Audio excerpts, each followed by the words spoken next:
कि भगवान का नाम जपना नहीं छोड़ा। दैत्यों और असुरों के बीच, दैत्यों और देवताओं के बीच युद्ध हुआ। युद्ध में इंद्र हार गया और बलि स्वर्ग का राजा बन गया।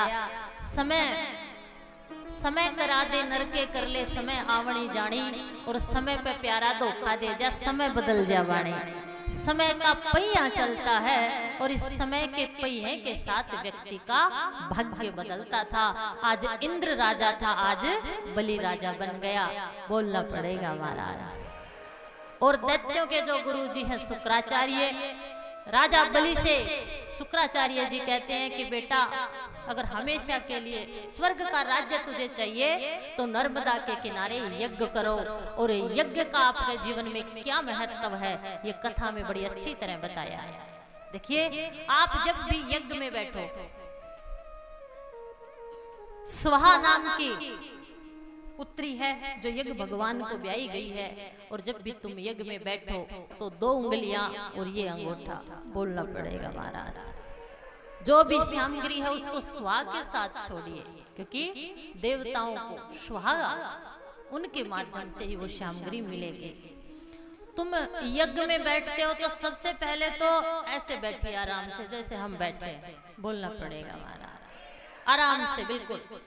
क्योंकि अगर आपको भूख लगी और भोजन चाहिए और ऐसे ऐसे बैठोगे तो बात नहीं बनेगी, और खा भी लोगे चलते फिरते तो फिर वो आपको दिक्कत देगा, आप बीमार हो जाओगे। उसी प्रकार भाव से किसी को भी भोजन दो, भाव से दो। ये 2 उंगलियां और ये अंगूठा जैसे ही आप इस हाथ का सहारा लेकर डालते हो स्वा, तो ये होती है मृग मुद्रा, बोलना पड़ेगा महाराज। इसका मतलब कि आपने जो दिया है वो आपको अगले जन्म में मिलेगा। ये 3 उंगलियां और ये अंगूठा, ये होती है हंस मुद्रा। आपने जो दिया वो इसी जन्म में मिल जाएगा। और 4 उंगलियां और ये ऐसे अगर आप आहुति डालते हो तो ना इस जन्म में मिलेगा ना उस जन्म में। ये शुक्र मुद्रा होती है, बोलना पड़ेगा। यज्ञ में यज्ञ कर बेटा, यज्ञ से पर्यावरण शुद्ध होता है, यज्ञ से आपके पितरों को भोजन मिलता है।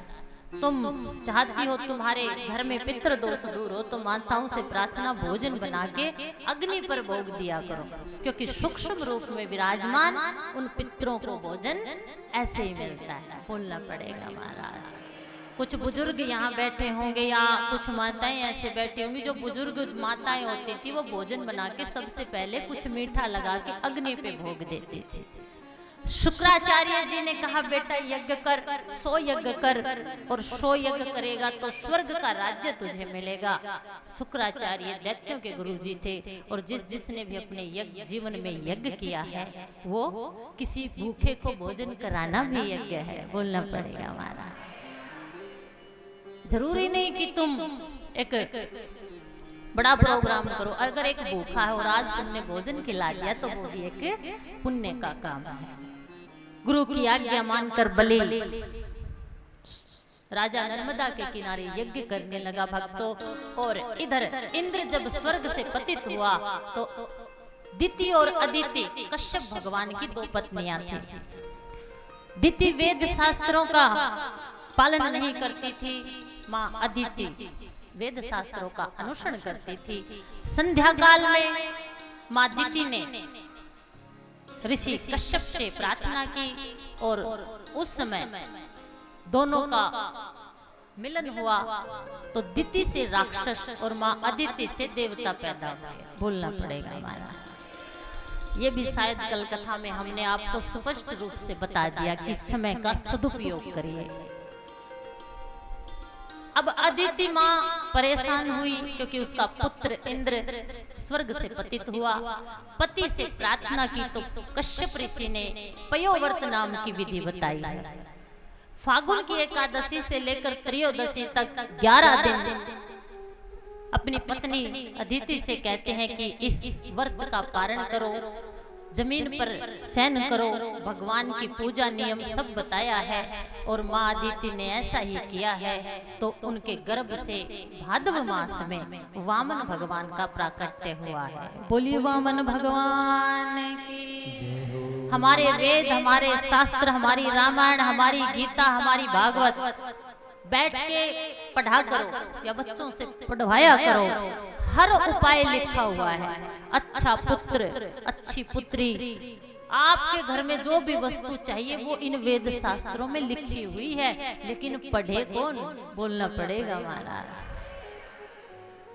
पढ़िए। जिसको अच्छा पुत्र या जो माँ गर्भवती ना हो उसे इस विधि का पालन करना चाहिए। वामन भगवान साक्षात भगवान का स्वरूप है। देवता मिलने आए हैं। जो भी देवता आए हैं, जो जिस देवता के पास था उसने वो भेंट उन्हें दी है। जैसे आपके घर पड़ोस में बच्चा होता है, आप जाते हो तो देते हैं। और माँ अदिति कहती है कि मुझे तो बेटा तुझसे स्वर्ग का सिंहासन चाहिए। कैसे मिलेगा? राजा बलि यज्ञ कर रहा है, उससे जाकर कौन सी विधि तू अपनाएगा, क्या करेगा? और माँ की बात तो रे भगतो भगवान ने भी मानी है। माँ ही मंदिर, माँ ही पूजा, माँ से बड़ा नहीं है दूजा। इसलिए 52 आंगुल के 52 भगवान राजा बलि के द्वारे पहुंच गए। संत घर आए हैं। में ऊंचियां भागियां वाली आज संत मेरे घर आए। संतों के दर्शन मात्र से पाप नष्ट हो जाते हैं। संत जिस घर में जाते हैं सारे तीर्थ चले जाते हैं। संतों के दर्शन करके दिन की शुरुआत करो तो तुम्हारे सारे काम बन जाते हैं। यज्ञ कर रहा था लेकिन संत द्वारे पर आया है, उठकर प्रार्थना की है, प्रणाम किया है, आसन दिया है। 52 आंगुल के 52 भगवान से प्रार्थना की, मैं आपकी क्या मदद कर सकता हूँ? महल दे दूं, हाथी घोड़े दे दूं, क्या करूं? 52 भगवान मुस्कुराए और कहते हैं कुछ नहीं चाहिए। राजा बलि कहते हैं मैं यज्ञ कर रहा हूं और यज्ञ करूं तो गृहस्थी का धर्म है कि दान करना चाहिए। दान का आपके जीवन में क्या महत्व है? बार बार राजा बलि ने प्रार्थना की है तो वामन भगवान ने कहा 3 पग भूमि दे दो। और 52 आंगुल के भगवान है तो देख लो पैर कितने छोटे छोटे होंगे। अब राजा बलि को क्या पता, लेकिन वो गुरु की बात और वेद शास्त्रों की बात, और वो यज्ञ कर रहा है। जैसे ही 3 पग भूमि देने का संकल्प राजा बलि ने किया, बिना संकल्प के दान नहीं लगता। वामन भगवान संकल्प लेने लगे। शुक्राचार्य गुरु सब जानते हैं, बेटा मत कर ऐसा, ये तेरा सब छीन लेगा। ये वामन है ना 53 है, ये साक्षात विष्णु है जो छलिया बन के तुझे छलने आया है। तो अब शिष्य गुरु के आगे कहता है गुरु जी सारी दुनिया को जो भगवान देता है वो विधाता मेरे घर चल के आए, आपकी कृपा से आया है तो कैसे ना दो? बोलना पड़ेगा महाराज। 3 पग भूमि में सब कुछ माप लिया, 2 पग भूमि में तीसरा कदम कहाँ रखूं? राजा बलि ने हाथ जोड़कर शीश झुकाया है, यहाँ रखिए। और इस दान के भाव को, इस पवित्र भाव को, इस प्यारे भाव को भगवान देखकर भगवान की आंखों में आंसू आ गए और कहते रे बलि छलने तो तुझे आया था, लेने तो मैं तुझसे आया था, क्योंकि मेरी माँ ने मुझसे मांगा था। लेकिन जहाँ मैं तुझे सुतल लोक देता हूँ। तो राजा बलि कहता आप मिल गए, कुछ नहीं चाहिए। भगवान कहते हैं दानियों में अगर दान की बात जब आएगी तो सबसे पहले तेरा नाम आएगा। और जब जब दानियों की बात आती है भक्तों तो ये न बद्धो बलि राजा दानवेंद्रो महाबला। बलि की कथा और बलि का दान गुरु ने भी मना किया, लेकिन फिर भी राजा बलि ने सब दे दिया।